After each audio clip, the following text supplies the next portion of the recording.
پاکستان یوې محکمې د پخواني صدراعظم بېنظیر بوټو د وژل کېدو د قضیې په ارتباط د هغه هیواد د پخواني ولسمشر پرویز مشرف پر خلاف د جرم اعلان وکړ.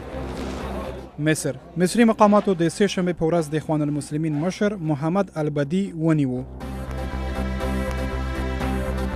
ترکیه په ملي کچه په تلویزیون کې د وینا پر مهال صدراعظم اردوغان اسرائیل پردې تورن کړ چې ګواکې د پردې تر شا د جمهور رئیس مرسی په پرځولو کې لاس درلود.